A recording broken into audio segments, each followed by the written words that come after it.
alterar el orden establecido. Bet. Jokių kalbų. Dabar pat keliaukite į savo kambarį, gulkit į jums paliktą lovą ir daugiau nekvaršinkit man galvos tokiom kvailystėm. Aišku? Padėt? Nereikia, pati moku.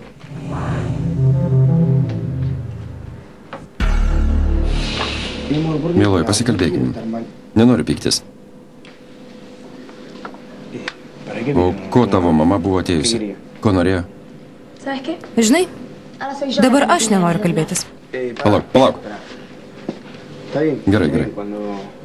Kai užsinorėsi, aš būsiu bare su vaikinais. Ką čia darai, kvaiša? Asilas. Gidai! Kas jam? Nežinau, štai ką pametė. Oho, tu jam rašai iškvėpintus laiškus? Kaip prieš 100 metų. Imk, atiduok savo riteriui. Iki.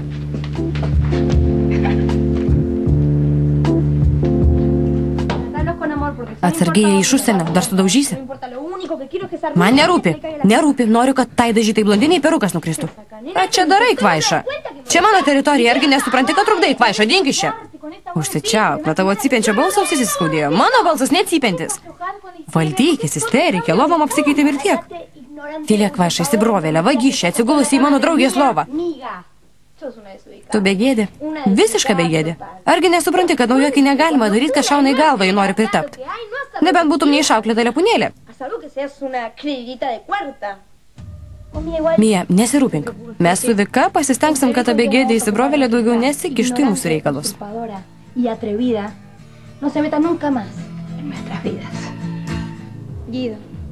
Gidai, vakar su tavim pasijaučiau moterim. Kaip dar su nieko nesu pasijutusi. Tikiuosi, kad vėl greit pasimatysim. Siunčiu tau aistringą bučinį. Tavo Nataša. Jei labai norėsi mane pamatyti, paskambink į mobilų. 15 4333.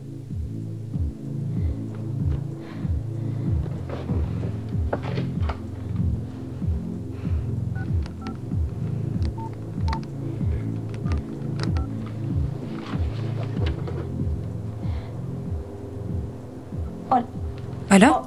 Nataša? Taip. Aš, kas kalba? Gido sesuo. Žinai, skambino, nes Gidas sakė, kad vakar lankėsi pas tave ir paliko laikrodį. Gali būti? Ne, tikrai ne. Nieko nepaliko. Tik noriu dar kartą su juo susitikti. Atsiprašau, kad trukdau. Visą. Palauk, nepadėk ragelio. Norėjau pasakyti, kad labai greit susipažinsim, nes mes su Gidu puikiai sutarėm.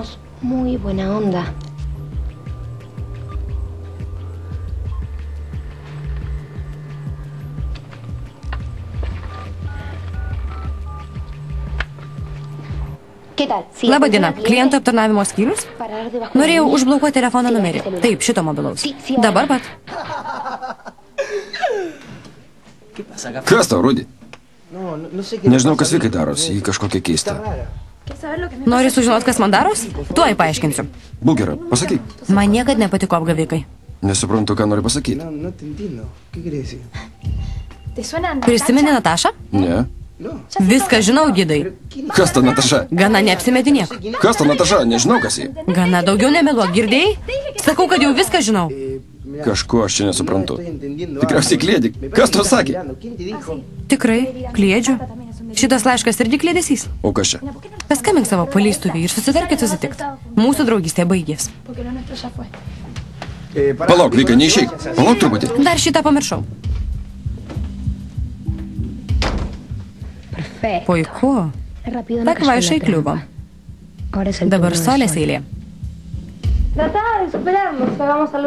Pamiršk, einam į barą, ko nors atsigersim, pasikalbėsim, viską pamiršim. Negi visą dieną kalbėsim apie... Sveikos. Frankai, tėvelį. Kaip laikais? Buvau ilgam išvažiavusi, bet visai nebūtinai iš karto atskubėti su manim pasisveikinti. Nenorėjau tik ką grįžusios trukdyti, bet mums reikia pasikalbėti. Paliksiu jūs vienus. Iki. Ačiū. Nėra už ką. Apie ką nori pasikalbėti, tėvelį? Apie tai, ką iškrėtė Mija, visiškai nepritariu tavo elgesiui ir apsisprendimui. Elgies neatsakingai. Žinai, ko pasiekiai? Kad prarasčiau pasitikėjimą tavim. Tu teisus, tėvelį, ruošiaus tau paskambint, bet bijojau, kad liepsi grįžti. Kodėl? Nesąmonės, tauški. Tau tik 15 metų. Tu dar vaikas, turi laikytis tam tikrų taisyklių ir normų. Bent kol tau sukaks 21, net jei tau visai nepatinka. Tėvelis, sakė, kad pasitikė Manueliu, kad jis labai subrendė savo metams ir kad tau ramu mane su juo išleisti. Mija, nebandyk pasiteisinti mano žodžiais. Klausyk, man ramu, kai su Manueliu eini papietaut, pasivaikščiot ar į Meksiką išvažiuoji pas jo mamą, bet ne tada, kai kažkur bastais, o aš nenedu tokių kur. Tikra beprotybė. Kaip neatsakinga. Tikrai negaliu patikėti, kad tai pasielgiai. Juk mes gerai sutarim. Ir vienas kitų pasitikim, ar ne? Aparte nosotros tenemos una relación basada en la confianza. ¿O no? Atsiprašau. Gerai. Gal ir atleisiu, bet teks tave nubausti. Pranešu, kad nuo šiol gausi 60% mažiau arbatpinigių. Tikiuosi, kad tau tokia bausmė pasirodys teisinga. Gal ir teisinga, bet pasakysiu tiesą. Ir vėl taip pat pasielgčiau. Manuelis man labai brangus, tėvelė.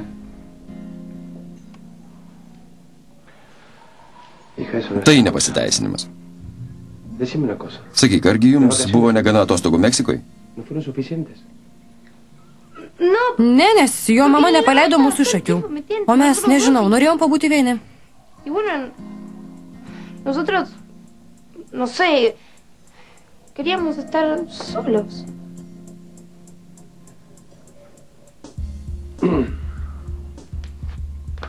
Čia dar viena tema, kurią turim aptarti. Kokia tema? Lytiniai santykiai.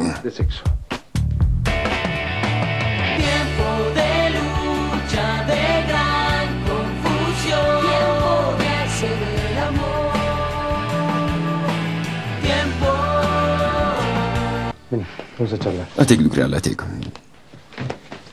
Pasikalbėsim.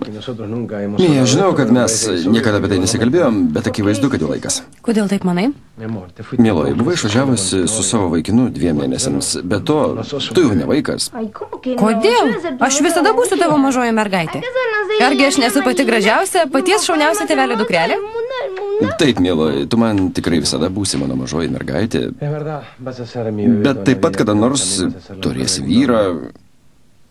Šitą temą su dukra turėtų šnekėt motina, bet man teks pačiam tave auklėti. Tėvelis, sakyk, ką norėjai pasakyti. Nieko. Tik, ar judu su Manueliu mylėjomės? Tėveli! Gerai, žinau, kad tai ypatinga tema, o tavo tėvelis nėra pats šiuolaikiškiausias, bet aš labai stengiuosi, mieloji. Nesvarbu, ar tu šiuolaikiškas ar ne, čia mano reikalas. Žinau ir nenoriu kištis į tavo reikalus, nenoriu priversti tave pasakoti tai, ko nenori. Paprasčiausiai norėčiau, kad prieš ką nors darydama gerai pagalvotum. Ar žinai, kiek vaikinų man teks nuo tavęs nubaidyti, mieloji? Nekalbėk taip. Juk tai tiesa? Ne. Pažiūrėk į save. Matai, kokia tu graži, mieloji. Bet tu visai nesistebiu, kad šiais laikais 15